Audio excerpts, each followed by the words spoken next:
Hola amigos, bueno, hoy es 30 de marzo de 2020, aprovechando este asunto del confinamiento global por la cuestión de la pandemia del COVID-19, pues aprovechemos entonces, miren estos espacios tan importantes, ahora todo para trabajar con la telemática de una manera virtual desde las casas.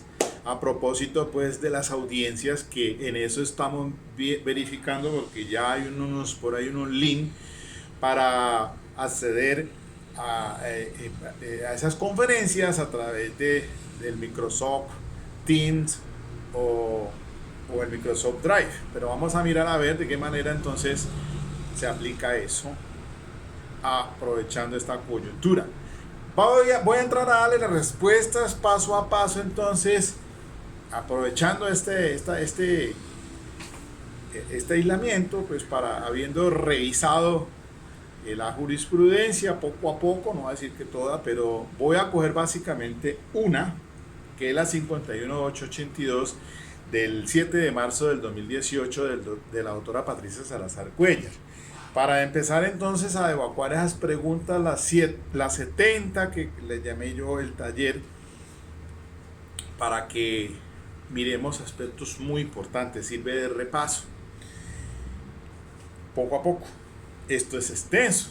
Las preguntas 70, eso va a dar para todo un trabajo virtual, pues bastante extenso, pero muy importante, didáctico, y van a ver ustedes lo chévere que es este tema sobre reglas probatorias. Pues bien, comencemos por la primera pregunta que les hice. ¿El rechazo, inadmisión y exclusión son lo mismo? ¿Falso o verdadero? Ustedes pues ahí ya me imagino que tienen la respuesta. Habrá marcado falso. Toda vez que cada uno implica un concepto diferente y miremoslos de esta manera. El Código de Procedimiento Penal, la Ley 906, establece en el artículo 346 de que hay una sanción por el no descubrimiento por parte del ente acusador en la audiencia con la dispone el descubrimiento, audiencia de acusación y los 3 días que se le dan, porque dice la norma así: los elementos probatorios y evidencia física que en los términos de los artículos anteriores deban descubrirse y no sean descubiertos, ya sea con o sin orden específica del juez, no podrán ser aducidos al proceso ni convertirse en prueba del mismo, ni practicarse durante el juicio. El juez estará obligado a rechazarlos. Miren el verbo, rechazar, salvo que se acredite que su descubrimiento se haya omitido por causas no imputables a la parte afectada. Y por ello entonces, cuando llega la audiencia preparatoria, al inicio, el 356 dice lo siguiente: que las partes manifiesten sus observaciones pertinentes al procedimiento de descubrimiento de elementos probatorios, en especial si el efectuado fuera de la sede de la audiencia de formulación de acusación ha quedado completo. Si no lo estuviere, el juez lo rechazará. Ese es el primer verbo, rechazar. Entonces, se da en esas circunstancias y debe hacerse allí al inicio de la audiencia preparatoria. Le había dicho que se tuviera cuidado, o por lo menos plantearlo, de que se va a solicitar el rechazo toda vez que no ha sido descubierto, pero que al final de la audiencia preparatoria, cuando ya se pase al tema de la pertinencia y de la exclusión, pues eso es otro asunto que vamos a mirar. Y allí entonces es que hará precisión volver otra vez sobre el rechazo. No confundirlo con el siguiente, la inadmisión. Entonces, ¿qué es la inadmisión? La inadmisión se refiere pues cuando la norma dice el 357 sobre las solicitudes probatorias. Durante la audiencia el juez dará la palabra a la fiscalía y luego a la defensa para que soliciten las pruebas que requieran para sustentar su pretensión. El juez decretará la práctica de las pruebas solicitadas cuando ellas se refieran a los hechos de la acusación que requieran prueba, de acuerdo con las reglas de pertinencia y admisibilidad previstas en este código. Van a ver ustedes que en otro video que voy a hacerlo cortico y breve aquí, porque aquí agoto este punto nomás. Vamos a hacer en varias sesiones que una cosa entonces es el tema a la siguiente pregunta que se formulé: si pertinencia, conducencia y utilidad son lo mismo, falso o verdadero. Eso lo veremos entonces a renglón seguido en otro espacio después de este. Pero básicamente entonces miren ustedes que el tema de las solicitudes probatorias sobre pertinencia y admisibilidad previstas en el código se refieren todo a lo relacionado con el artículo 375. Y el 375 pues de una manera amplia lo dice la Corte en esta sentencia 51882 del 2018. Está contemplado todo el aspecto de la trascendencia del hecho que se pretende probar y la relación del medio de prueba con ese hecho. Entonces ahí vamos a verlo después cuando me refiero a pertinencia, de que se puede ser relacionado directa o indirectamente, pero eso es un tema que lo veremos más adelante. El hecho es que si no se sustenta bien por parte de quien pretenda llevar al juicio oral entonces determinado elemento material de prueba como pertinente, pues entonces lo que se solicita es que no se decrete por ser inadmisible. Y ahora miremos el tema de la exclusión. La exclusión, mire que aquí ya este me dio para revisar un poco más la situación de lo que es la diferencia entre prueba inconstitucional, la prueba ilícita y la prueba ilícita de la prueba ilegal.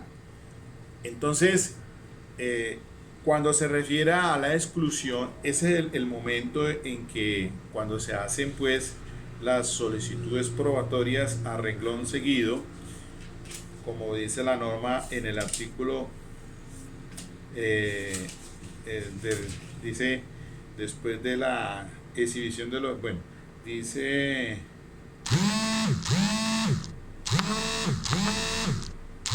359, las partes y el Ministerio Público podrán solicitar al juez la exclusión, rechazo o inadmisibilidad de los medios de prueba que, de conformidad con las reglas establecidas en este código, resulten inadmisibles, impertinentes, inútiles, repetitivos o encaminados a probar hechos notorios o que por otro motivo no requieran prueba.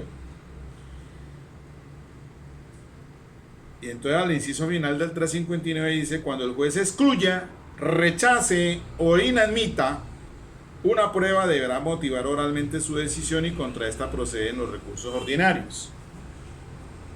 Allí entonces son los tres verbos rectores: excluir, rechazar o inadmitir. Ya quedamos claros del rechazo, que es el del 356 por no descubrimiento, la inadmisión por el tema de no pertinencia, y miremos lo de la exclusión. El 360 dice: la prueba ilegal. El juez excluirá la práctica o aducción de medios de prueba ilegales, incluyendo los que se han practicado, aducido o conseguido con violación de los requisitos formales previstos en este código. Resulta que en cuanto a este punto hay que también irnos a un principio rector que es del Código de Procedimiento Penal, que es el artículo 23. Dice el 23 lo siguiente: toda prueba obtenida con violación de las garantías fundamentales será nula de pleno derecho, por lo que deberán excluirse de la actuación procesal. Igual tratamiento recibirán las pruebas que sean consecuencia de las pruebas excluidas o las que solo puedan explicarse en razón de su existencia. Pero aquí hay un valor adicional de que hay que tener en cuenta entonces el artículo 29 supra de nuestra Constitución, cuando indica en el inciso final que es nula de pleno derecho la prueba obtenida con violación al debido proceso. Además de ello, también hay que irnos al artículo 455 del Código de Procedimiento Penal, que dice lo siguiente: para los efectos del artículo 23 se deben considerar al respecto los siguientes criterios: el vínculo atenuado, la fuente independiente, el descubrimiento inevitable y los demás que establezca la ley.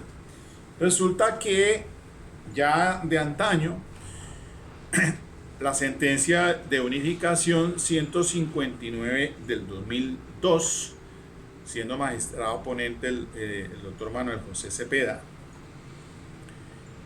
y la sentencia C591 del 2005 más reciente, pues han hecho alusión a este tema del artículo 455, porque es que este artículo 455, a través de esa última sentencia de la Corte Constitucional, declaró exequible.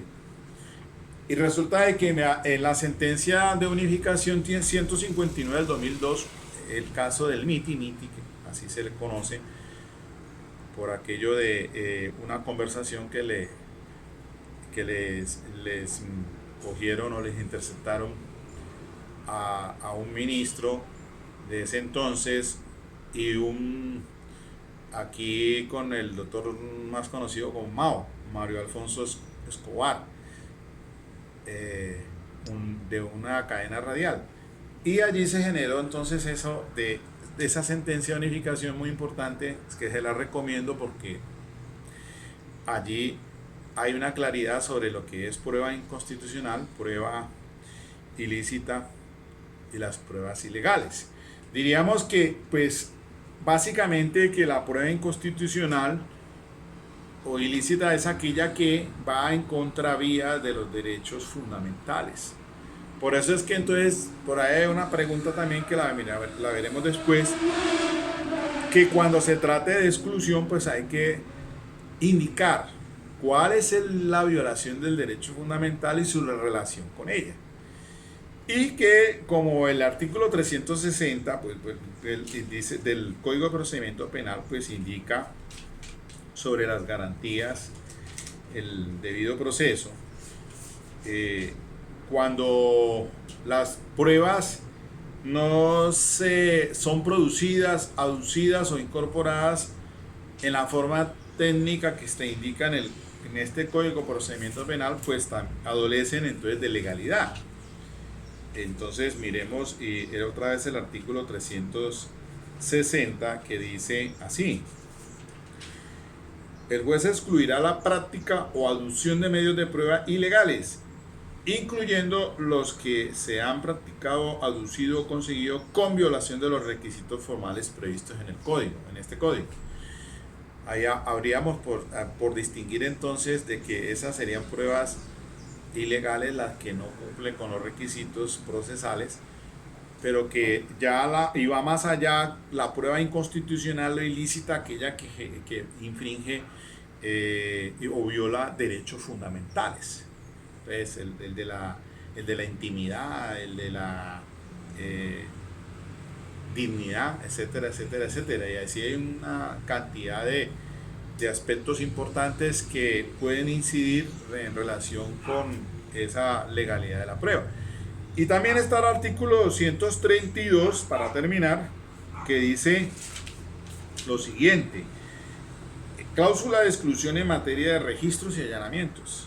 La expedición de una orden de registro de allanamiento por parte del fiscal que se encuentre viciada por carencia de alguno de los requisitos esenciales previstos en este código genera la invalidez de la diligencia por lo que los elementos materiales probatorios y evidencia física que dependan del registro carecerán de valor, serán excluidos de la actuación.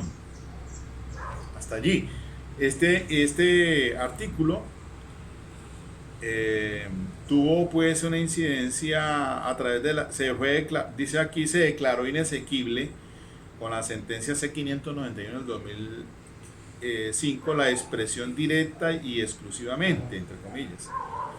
La expresión solo podrán ser utilizados para los fines de impugnación, también fue declarada inexequible en el texto original, como venía. Con la sentencia, esto último, con la sentencia C210 del 2007, o sea, posterior a la C591. Ese artículo 232 tuvo dos reparos de inexequibilidad y quedó como lo acabé de leer, entonces sin esas expresiones allí. Entonces, la prueba, en este caso habrá una cláusula de exclusión también allí ceñida a esto, pero básicamente entonces es en la audiencia preparatoria, y eso respondería a otra pregunta que más adelante yo formulo, cuándo o en qué espacio es que se alega la exclusión, principalmente en la preparatoria, y posiblemente también se puede hacer en desarrollo del juicio oral. Por eso dice, principalmente en la audiencia preparatoria, porque puede suceder que en las pristinas diligencias, en las primeras, algunas ante garantías, también se pueda solicitar, obviamente, esa exclusión. Entonces, tengan en cuenta eso, mis queridos amigos, para responder entonces la primera pregunta. No es lo mismo rechazo, inadmisión y exclusión. Bueno, dejo aquí, ya vamos así respondiendo. La próxima pregunta que está para responderse es si pertinencia, conducencia y utilidad son lo mismo. Falso o verdadero. Me imagino que ustedes ya juiciosos han revisado, pues no por lo menos esas 20 y pico sentencias de la corte, pero sí, váyanse con esta, que es la que tengo en físico, la 51882 del 2018, con ponencia pues, de la doctora Patricia Salazar Cuellar, que retoma la sentencia 46153 del 2015 de la misma doctora Patricia Salazar, y mañana cito otras en relación con esta respuesta de esta última pregunta. Ok, mis queridos amigos, que tengan buena tarde. Nos estaremos entonces, ya iré poco a poco respondiendo, y ahí vamos estudiando, repasando. Ok.